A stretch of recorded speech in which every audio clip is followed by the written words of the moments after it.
semangat kita untuk datang kepada Tuhan, untuk menaikkan rasa syukur kita kepada Tuhan karena kasih Tuhan begitu besar, begitu mulia bagi kehidupan kami. Dia yang rela untuk mati menebus hidup kita semua. Saya undang Bapak Ibu untuk bangkit berdiri. Kita mau datang kepada Tuhan. Besar mulia kasih-Mu.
yang selamatkan hidup kami ya Bapa.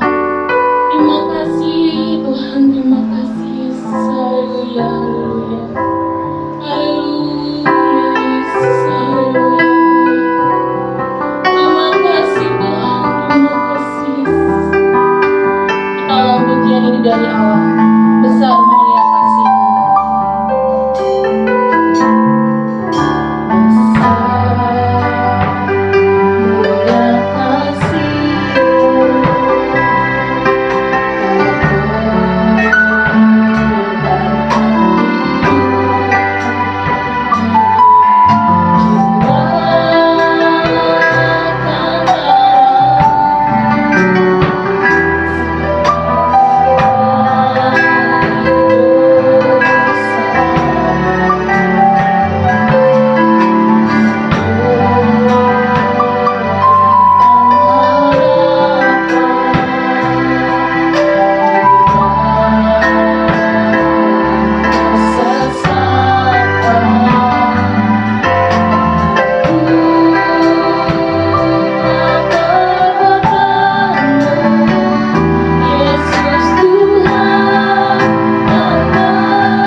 Besar kasih-Mu Tuhan.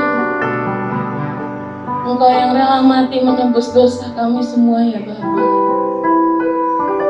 Kami naikkan rasa syukur kami Tuhan lewat pujian penyembahan pada saat pagi hari ini ya Bapa. Inilah setiap rasa syukur kami Tuhan atas penyertaan Tuhan yang tiada hentinya di dalam kehidupan kami. Kami siap untuk lebih lagi memuji memuliakan nama-Mu Tuhan, hanya di dalam nama Tuhan kami Yesus Kristus. Haleluya. Amin. Kita tetap bangkit berdiri, siap untuk lebih memuji nama Tuhan. Amin. Bersorak-sorak memuliakan nama.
Ada sukacita? Amin. Puji nama Tuhan. Tiba saatnya kita akan mendengarkan firman Tuhan.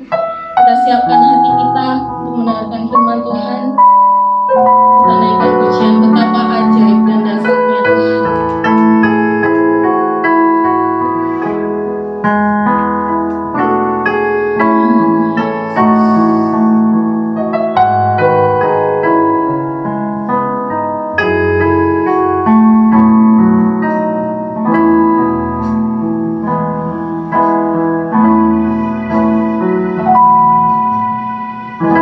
Betapa ajaib dan dahsyatnya Tuhan.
berikan kami.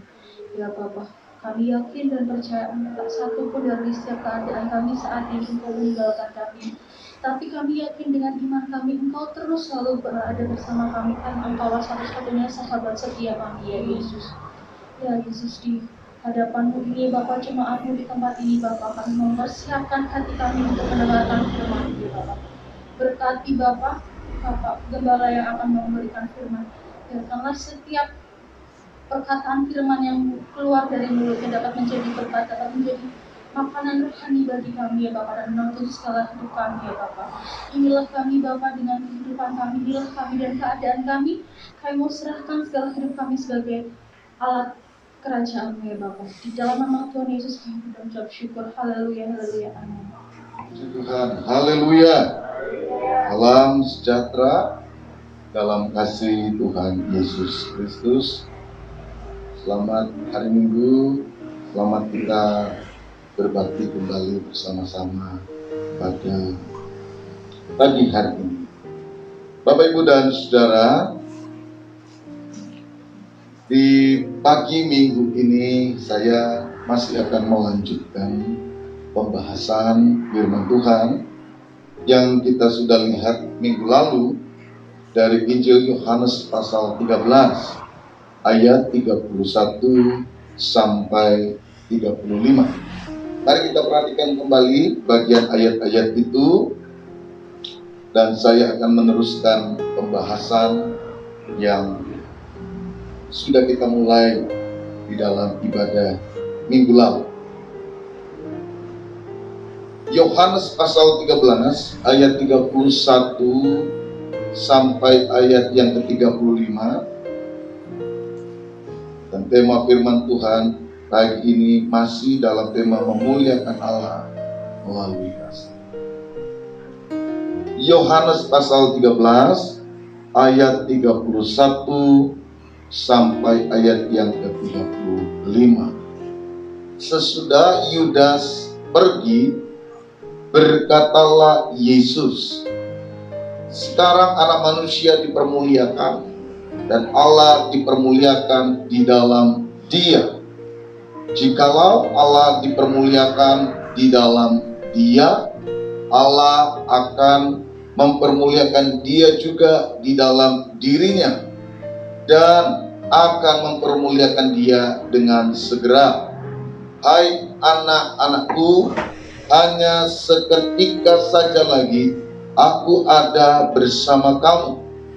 Kamu akan mencari aku, dan seperti yang telah kukatakan kepada orang-orang Yahudi, ke tempat aku pergi tidak mungkin kamu datang. Demikian pula aku mengatakannya sekarang juga kepada kamu.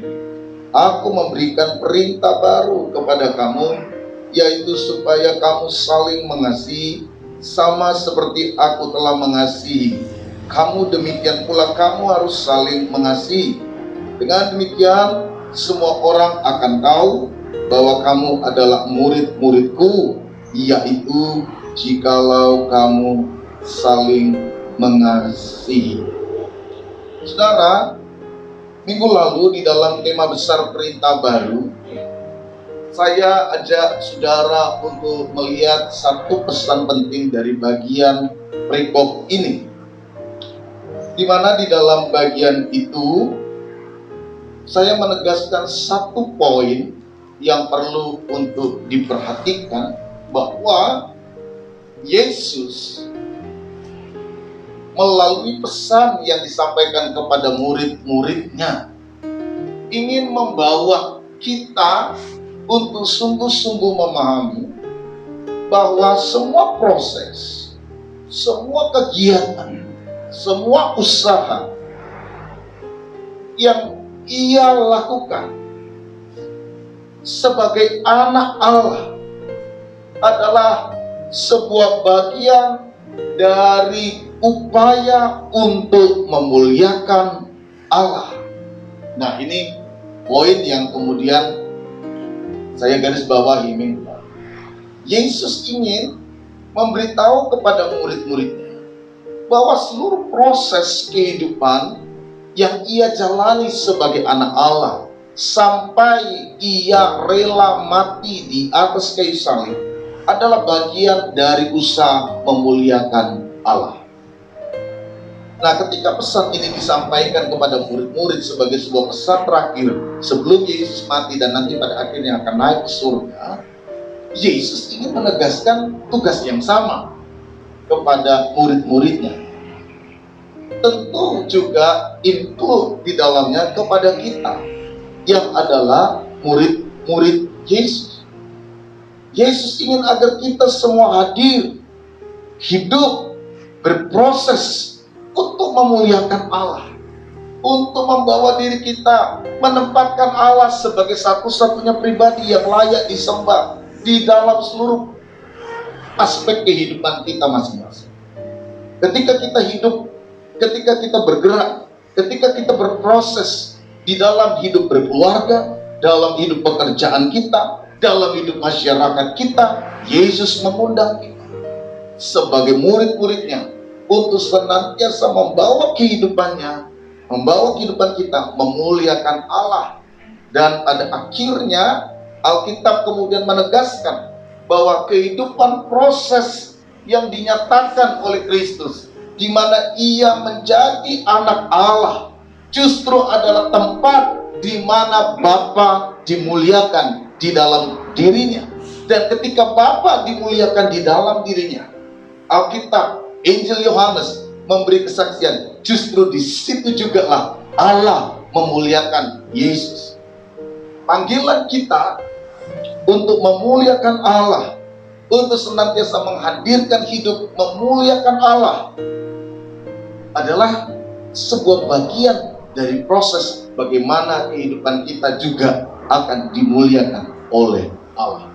Nah, ini poin yang saya sampaikan minggu lalu, bahwa pesan Yesus mengingatkan bahwa kehidupan kita dipanggil untuk memuliakan Allah.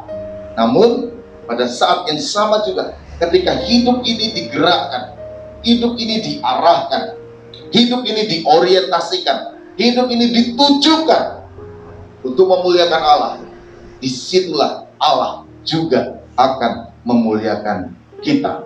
Ini poin pertama yang minggu lalu saya ajak untuk saudara renungkan. Masih ada 2 poin yang saya harap kita dapat lihat pada pagi hari ini. Poin yang kedua, saudara, dari bacaan Injil Yohanes 13 ayat 31 sampai 35 dalam tema perintah baru itu adalah bahwa kehidupan yang memuliakan Allah adalah kehidupan yang diwujudkan dalam semangat untuk saling mengasihi. Nah, ini poin yang kedua. Apakah perintah baru yang di dalamnya kita hadir untuk memuliakan Tuhan? Yesus katakan, kehidupan yang memuliakan adalah kehidupan yang diwujudkan dalam semangat saling mengasihi. Yesus menyebut perintah ini sebagai sebuah perintah baru. Nah, pertanyaannya, kenapa Yesus kemudian memerintahkan dan menyampaikan bahwa apa yang ia katakan ini adalah sebuah perintah yang baru? Ketika kalimat ini disampaikan oleh Yesus, ketika Yesus mengatakan bahwa perintah mengasihi ini adalah sebuah perintah yang baru, Yesus ingin menegaskan bahwa perintah ini adalah sebuah perintah yang fresh, perintah yang baru, karena Yesus menyampaikan perintah ini melalui sebuah contoh kehidupan yang nyata. Makanya disebut sebagai sebuah perintah baru, sebuah perintah yang disampaikan melalui contoh kehidupan yang sungguh-sungguh nyata, bukan hanya sekedar kata-kata yang nanti akan diwujudkan Yesus di atas kayu salib. Perintah mengasihi adalah sebuah perintah yang sungguh-sungguh dibuktikan oleh Yesus. Di dalam bagian ayat yang lain, saudara, dalam pasal 13-14 ini, saudara nanti akan lihat bahwa seorang sahabat, Yesus kata, rela memberikan nyawanya bagi mereka yang dikasihi, bagi mereka yang disebut sahabat. Ini perintah baru. Ini sebuah perintah yang fresh, yang dihadirkan bukan hanya dengan kata-kata, tapi dengan sebuah tindakan. Saudara, gagasan tentang baru ini, di samping di dalamnya menunjukkan adanya sebuah perintah yang segar, perintah yang fresh, kata baru ini, saudara, yang dimaksud di dalam bagian ayat ini adalah sebuah kata baru yang memiliki nilai kebaruan dari sisi naturnya, dari sisi sifatnya, bukan sekedar dari sisi waktu. Mengapa perintah ini disebut baru? Karena perintah yang baru ini hanya bisa dijalankan di dalam sebuah natur kehidupan yang baru, sebuah sifat kehidupan yang baru, sebuah sifat kehidupan rohani yang baru, yang di dalamnya terkandung sebuah konsep di mana orang mengalami sebuah kelahiran baru. Jadi perintah saling mengasihi ini, perintah baru ini, gak bisa diberikan kepada orang yang memiliki natur seperti Yudas. Minggu lalu saya sampaikan, dalam bagian ayat 31 dikatakan setelah Yudas pergi, perikop itu memberikan sebuah keterangan tentang siapa yang mendengar perintah ini.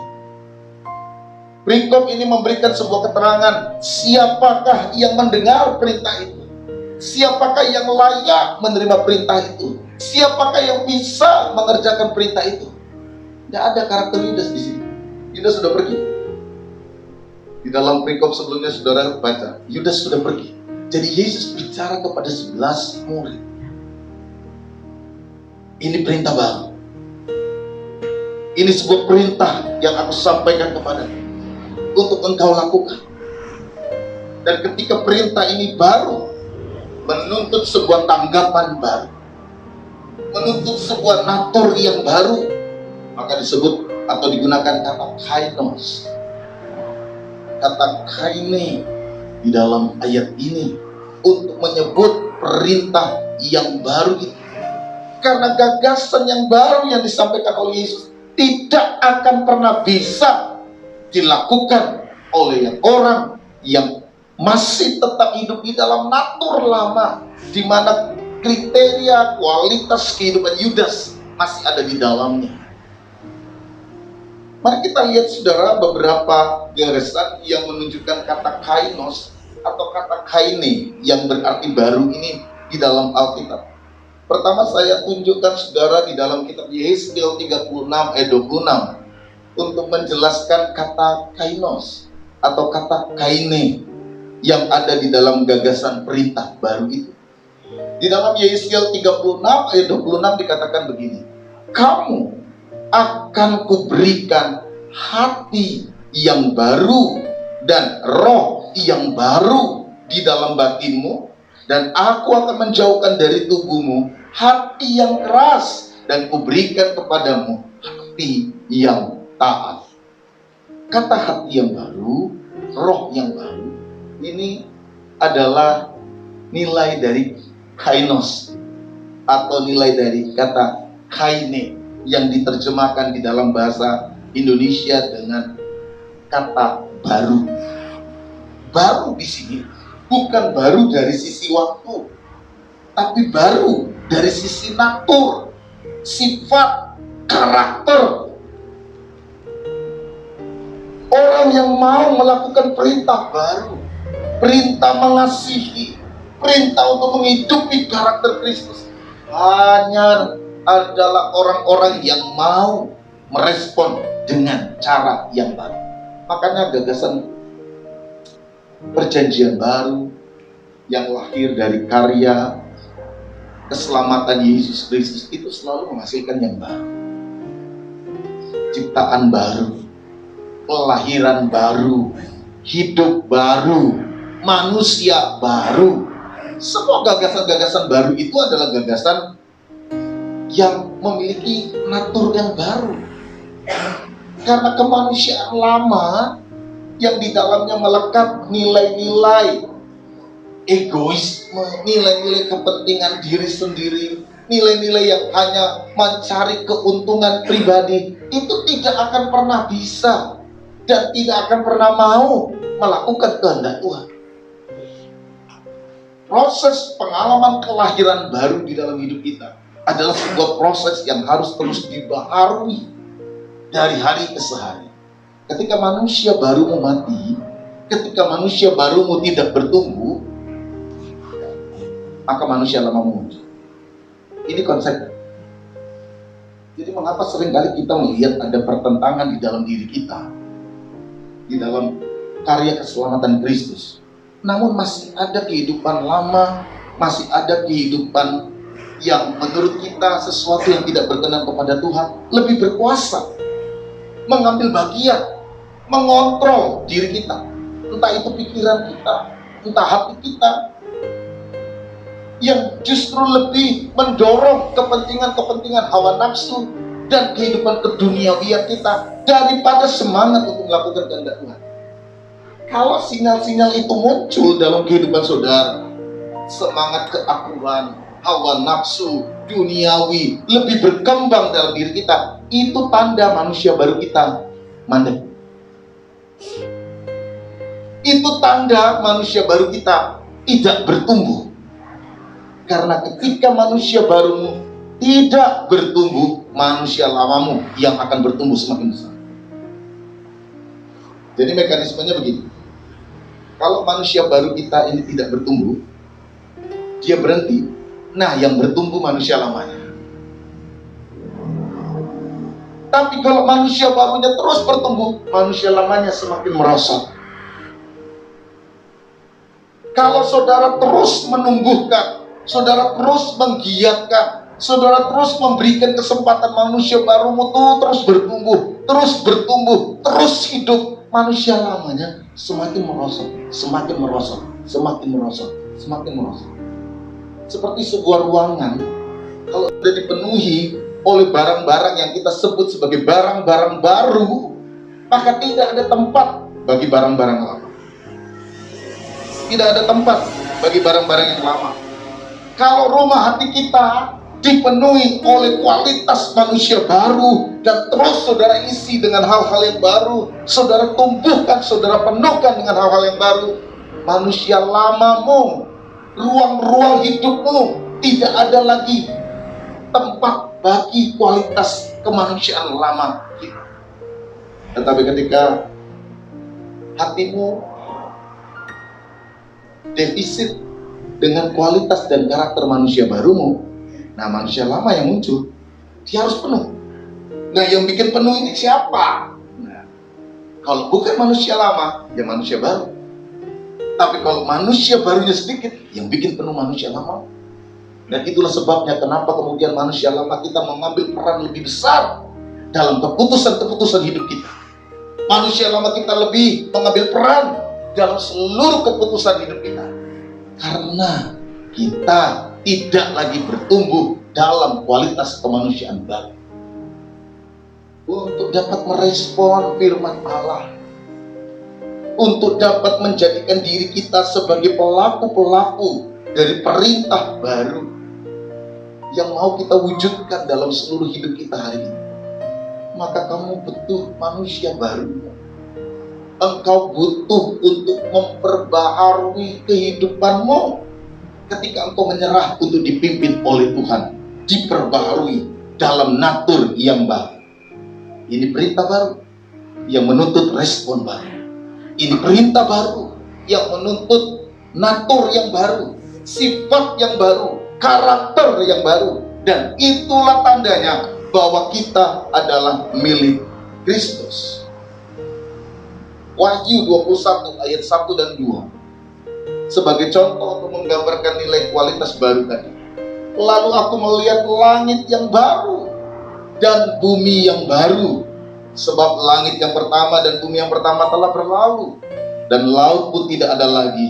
Dan aku melihat kota yang kudus, Yerusalem yang baru, turun dari surga, dari Allah, yang berhias bagaikan pengantin perempuan yang berdandan untuk suaminya. Lagi-lagi kata baru di sini bukan berarti sesuatu yang sama sekali tidak pernah ada. Ada langit yang pertama, ada bumi yang pertama, tapi nanti ada yang baru. Nah, ini yang menunjuk sebuah natur yang baru. Kata kainos itu menunjuk natur yang baru. Perintah yang baru itu juga menunjuk sebuah kualitas yang baru. Kehidupan kita tidak akan pernah dapat melakukan apa yang Yesus mau sebelum kita hidup dalam natur yang baru.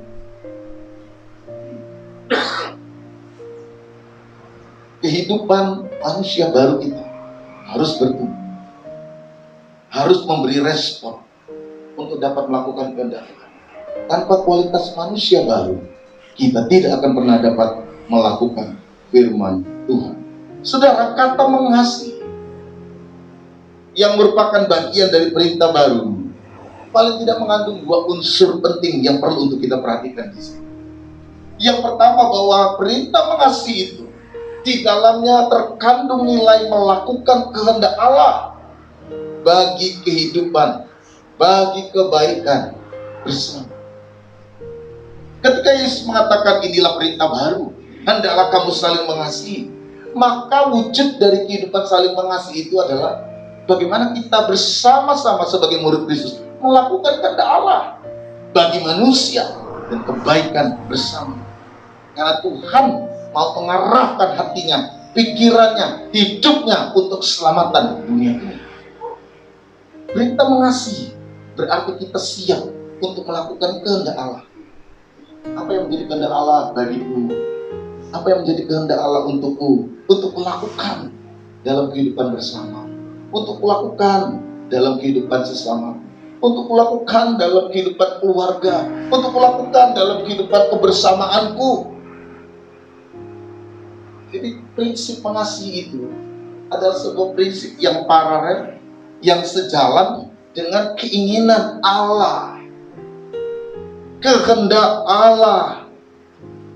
Jadi semangat untuk melakukan kehendak Allah pasti datang dari hati yang mengasihi Allah. Keinginan untuk melakukan kehendak Allah pasti datang dari hati yang mengasihi Allah. Makanya orang tidak akan pernah dapat melakukan kehendak Allah sampai dia dapat mengasihi Allah dan mengasihi sesama. Kasihilah Tuhan Allahmu dengan segenap hatimu, dengan segenap jiwamu, dengan segenap kekuatanmu, dengan segenap akal budimu, dan kasihilah sesama manusia sama seperti engkau mengasihi dirimu sendiri. Mengasihi berarti kita siap melakukan apa yang dikehendaki Allah bagi kehidupan manusia dalam konteks kehidupan bersama. Ini yang menjadi dorongan kita. Saudara dipanggil hari ini untuk hidup dalam semangat mengasihi, untuk melakukan yang terbaik di dalam kehidupan bersamamu, untuk mengerjakan yang terbaik dimanapun engkau berada. Ketika engkau berperan sebagai istri, sebagai suami, sebagai anak, sebagai keluarga, sebagai bagian dari masyarakat, siapkan dirimu dengan natur yang baru untuk menjalankan perintah Tuhan, melakukan kehendak Tuhan. Itu panggilan saudara. Memuliakan Allah tadi. Hidup kita itu dipanggil untuk memuliakan Allah. Dan secara spesifik perintah baru itu adalah membangun kehidupan yang dikehendaki Allah dalam semangat saling mengasihi. Dalam semangat saling mengasihi. Dan ketika kita mau melakukan perintah yang baru dengan natur yang baru, kita diberitahu bahwa mengasihi itu berarti melakukan kehendak Allah. Yang kedua, mengasihi itu mengandung unsur membangun sebuah kehidupan yang tidak berpusat, bersentral pada diri sendiri dan mampu mengendalikan diri untuk tetap ada dalam visi kehendak Allah. Jadi yang pertama tadi dorongan untuk melakukan kehendak Allah. Kata mengasihi itu yang kedua memiliki unsur bagaimana kita membangun diri untuk tidak menjadikan diri kita sebagai sentral dan mampu mengendalikan diri kita untuk tetap ada di dalam visi Allah itu. Itu kata mengasihi. Hati kita, pikiran kita hanyalah bagaimana hidupku bisa memuliakan Allah. Ini dorongannya. Sama seperti Kristus. Yang ada dalam pikiran Kristus, bagaimana aku dapat memuliakan Bapa dengan kehidupan. Mengalami pergumulan, ya. Karena untuk melakukan kehendak Allah, Yesus harus berhadapan dengan pergumulan. Mengalami tekanan, ya. Mengalami persoalan, ya. Mengalami penolakan, iya. Ini fakta. Jadi ketika kita dipanggil oleh Tuhan menjadi murid Kristus, melakukan kehendak Allah, melakukan perintah baru, kita berhadapan dengan tantangan. Tetapi natur yang baru tadi tidak akan pernah membuat saudara lemah. Amin. Natur yang baru itu yang akan menguatkan saudara. Jadi jangan shock ketika ngalami tantangan, ngalami pergumulan, mau melakukan kehendak Allah kok saya justru ditolak, mau melakukan kehendak Allah kok justru dagingku rasanya menolak. Memang untuk melakukan kehendak Allah butuh natur yang baru. Untuk melakukan kehendak Allah butuh semangat yang baru. Untuk melakukan Allah butuh respon yang baru. Menghadapi pergumulan, iya. Karena kita berada di dunia yang berdosa. Karena kita berada di lingkungan yang berdosa. Karena kita ada di dalam kehidupan dunia yang telah jatuh. Dan justru karena itulah Tuhan hadir di dunia ini untuk menebus dunia ini. Dan panggilan yang sama sedang didorongkan kepada kita. Kalau kita mengalami pergumulan dan tantangan, Yesus mengalami hal yang sama. Justru karena itu Yesus datang ke dunia. Yesus mau memberitahu kita. Yesus ingin memberi kekuatan kepada kita lewat Roh Kudus-Nya. Yang nanti di dalam pasal 16, pasal 17 lebih secara spesifik disampaikan oleh Yesus untuk menolong murid-murid di tengah-tengah dunia ini. Tetapi satu hal yang tidak boleh kita lupakan, ketika saudara tetap setia, ketika saudara punya kekuatan, tetap punya semangat untuk melakukan kehendak Allah, di situ kekuatan Tuhan akan hadir dalam diri. Engkau akan lihat bagaimana Tuhan memuliakan engkau. Ini tidak boleh dilupakan. Ada tantangan, iya. Tapi di balik tantangan itulah saudara akan lihat kemuliaan Tuhan dinyatakan di dalam hidup. Tuhan akan bekerja, berkarya di dalam diri saudara. Ketika kita sama-sama punya kerinduan untuk terus melakukan kehendak Allah, Tuhan akan memuliakan engkau. Itu akan terbukti di dalam pengalaman kehidupan ketika engkau tidak benar. Ketika engkau tetap kuat, ketika engkau tetap setia di dalam semangatmu yang baru, di dalam naturmu yang baru, ada kekuatan Allah dan Tuhan akan bekerja di dalam hidup. Lihat bagaimana caranya Tuhan akan memuliakan engkau. Dan itu akan terlihat, itu akan terbukti, itu akan terwujud sampai engkau punya tekad untuk memuliakan Allah.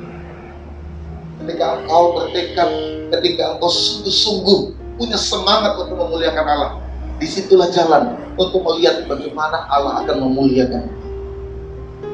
Jadi jangan menyerah. Ketika kita baru mau melakukan kehendak Tuhan, kok sudah punya penolakan. Baru melakukan kehendak Tuhan kok sudah dicibirin. Baru mau melakukan kehendak Allah kok dinyinyirin. Baru mau melakukan kehendak Allah kok rasanya menjadi banyak musuh dengan hal-hal yang benar yang kita lakukan. Jangan menyerah dengan kebenaran-kebenaran yang kau lakukan. Jangan menyerah dengan respon tindakan kehendak Allah yang sedang engkau kerjakan. Jangan pernah menyerah. Jangan pernah menyerah dengan apa yang baik yang sedang kau kerjakan. Kerjakan terus. Kerjakan terus. Tuhan sedang bekerja di dalam dirimu dan akan menyatakan kemuliaannya. Ketika engkau ada di dalam pekerjaanmu dan engkau bertekad untuk melakukan yang benar, kerjakan terus. Kerjakan terus. Tuhan akan membela. Tuhan akan menyatakan karyanya yang indah di dalam hidup. Sama seperti yang Ia katakan dan Ia menyatakan di dalam Yesus. Kalau engkau sedang bertekad melakukan yang baik di dalam hidup keluargamu, kerjakan terus. Jangan pernah menyerah. Tuhan akan nyatakan kemuliaannya di dalam hidupmu, dalam hidup keluargamu, dalam hidup individualmu. Tuhan akan tunjukkan bahwa kebenaran adalah kebenaran. Tuhan akan tunjukkan bahwa yang baik adalah kebaikan. Sehingga semua orang akan melihat bahwa engkau adalah murid-murid Tuhan. Kalau kita berkata saya murid Tuhan, terus lakukan. Karena itulah satu-satunya bukti bahwa kita murid Tuhan. Yang terakhir, saudara, pada akhirnya seluruh proses perintah Allah dan tujuan membangun hidup mengasihi adalah menduplikasi pola kehidupan kehendak Allah untuk memperluas kerajaannya di dunia. Ketika engkau dipanggil sebagai murid, melakukan hidup mengasihi, melakukan kehendak Allah, mengerjakan apa yang dikehendaki Allah, engkau sudah menduplikasi. Tahu duplikasi? Duplikat. Saudara mengajak orang lain untuk hidup dalam karakter yang sama dengan Kristus. Nah, karakter yang sama itu bagaimana caranya hadir? Melalui kita. Apa yang kita kerjakan dilihat. Apa yang kita kerjakan akan dicontoh. Apa yang kita kerjakan akan menjadi teladan. Dan ketika itu menyebar, menduplikasi, maka kerajaan Allah di dunia akan semakin dinyatakan. Dan kalau kerajaan Allah di dunia makin dinyatakan, maka kita sedang menyebarkan banyak kebaikan. Kita sedang menghadirkan damai sejahtera. Kita akan sedang membawa kerajaan surga turun, berkat surga turun atas kehidupan kita. Jangan duplikasi hal yang jelek. Jangan duplikasi hal-hal yang jahat. Jangan beri contoh, beri teladan hal-hal yang tidak benar, sehingga orang lain justru menjauhi, justru orang lain tidak ingin melihat sesuatu karena tidak ada yang baik. Tetapi ketika engkau hadir sebagai figur kehidupan yang benar, engkau menduplikasi sebuah pola hidup yang berpengaruh dan membawa kebaikan dalam kehidupan banyak orang. Engkau sedang membawa dan menduplikasi kualitas karakter kerajaan Allah di dalam dunia. Jadilah anak-anak Kristus, jadilah anak-anak Tuhan, jadilah jemaat-jemaat Allah yang terus membangun duplikasi pola kehidupan kehendak Allah di dalam dunia ini. Saudara dan saya dipanggil untuk melakukan itu. Saudara dan saya dipanggil untuk memuliakan Allah. Saudara dan saya dipanggil untuk mengasihi Allah. Dan cara kita merespon seluruh kehendak Allah adalah dengan rela membangun sebuah kualitas kehidupan yang baru. Ketika kita menerima Kristus, kita tidak bisa mengatur dunia kita, mengatur hidup kita, mengembalikan sesuatu yang baru melalui tangan kita. Karakter kehidupan kita yang baru ketika kita mau dipimpin, diatur, dituntun, diubah oleh Tuhan. Ketika Anda menyerah dan Anda rela untuk diperbaharui oleh Tuhan, memiliki natur yang baru, maka natur yang baru itu yang menguatkan saudara. Ketika saudara bersaksi, ketika saudara melayani, ketika engkau melakukan kehendak Tuhan, Roh Tuhan turun atasmu. Dia akan memuliakan engkau. Dia akan menunjukkan kepada dunia siapa dirimu. Jangan takut berjalan bersama Allah untuk menyatakan kasih Allah di dalam kehidupan kita. Jangan takut. Tuhan beserta dengan engkau. Dan ketika engkau menghadirkan kualitas-kualitas kehidupan yang baik di tengah-tengah dunia di mana engkau berada, Tuhan juga sedang menunjukkan kepada dunia siapakah engkau sebenarnya. Engkau adalah murid Tuhan yang disertai dan diberkati oleh Tuhan. Berjalanlah bersama dengan Tuhan dalam semangat menduplikasi kehidupan kerajaan Allah, karena disitulah kita sedang melakukan perintah baru dengan natur yang baru di dalam Tuhan. Tuhan kiranya memberkati kita sekalian. Amin. Puji Tuhan. Tuhan, firman yang menguatkan, firman yang memberkati. Mari saya undang sidang jemaat untuk bangkit berdiri. Kita mau kembali menyembah Tuhan. Kita angkat pujian, ku menyembah dalam kudus hadirat-Mu.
Kita diingatkan untuk tidak egois ya Bapa.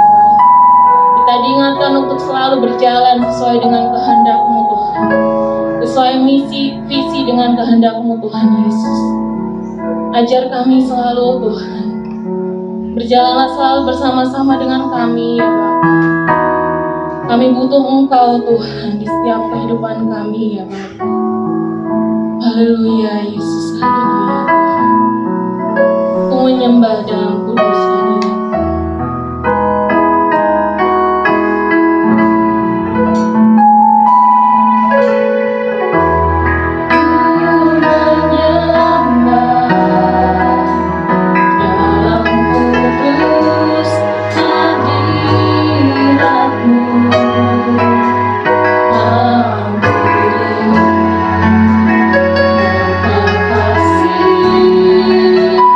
Karunia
Engkau hadir di setiap hati kami Tuhan, menguatkan kami lewat firman-Mu pada saat hari ini Tuhan. Kemenangan terjadi di sini Tuhan, kesembuhan terjadi di sini Tuhan, kelepasan terjadi di sini Tuhan. Terima kasih untuk firman-Mu pada saat pagi hari ini Tuhan. Materaikan firman-Mu selalu Tuhan Yesus. Ajar kami Tuhan untuk selalu melakukan kehendak-Mu Tuhan Yesus. Terima kasih Tuhan, terima kasih. Dan sebentar Tuhan, kami akan memberikan persembahan bagi nama-Mu Tuhan Yesus. Kau sucikan dan kuduskan tangan-tangan yang memberi Tuhan. Kiranya apa yang kami persembahkan pada saat pagi hari ini Tuhan dapat memperluas, memperlebar kerajaan-Mu di tempat ini Tuhan Yesus. Hanya di dalam nama Tuhan kami Yesus Kristus. Haleluya. Amin. Tak terbayang kebesaran-Mu.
Saatnya kita akan mendengarkan pengumuman gereja.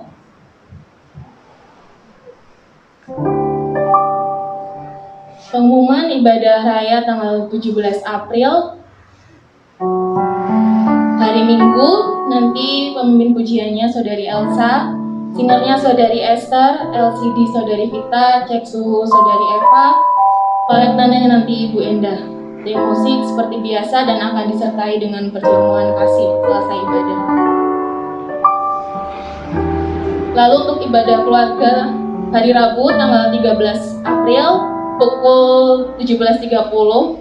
Pemimpin pujiannya Ibu Anton. Bertempat di gereja. Ibadah Jumat Agung tanggal 15 April nanti Saudara Daniel bertugas untuk pemimpin pujiannya, singernya Saudara Fendi, cek suhu Saudari Friska, asalnya nanti Ibu Prihati, dan tim musik seperti biasa akan disertai dengan perjamuan kudus.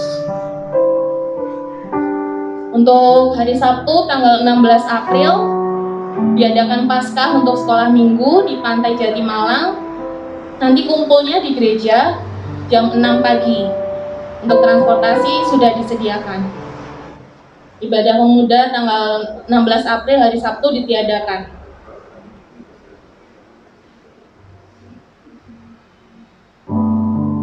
Itu saja pengumuman gereja. Mari saya undang Bapak Ibu untuk bangkit berdiri. Kita tutup ibadah kita. Kami memuji kebesaran-Mu.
Mari kita bersatu.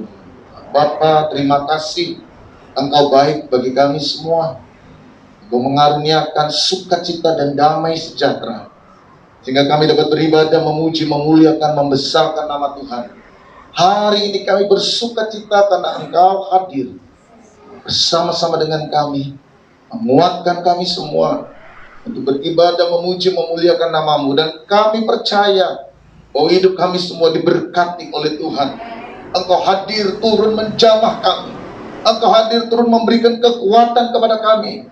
Engkau hadir untuk memberikan kesembuhan kepada kami, sehingga setiap kehidupan kami dibangunkan kembali. Kami akan melihat jalan-jalan keluar atas setiap persoalan yang kami hadapi, karena bersama dengan Tuhan kami yakin dan percaya ada kemuliaan yang Engkau nyatakan dalam hidup kami ketika kami sungguh-sungguh mau memuliakan Tuhan.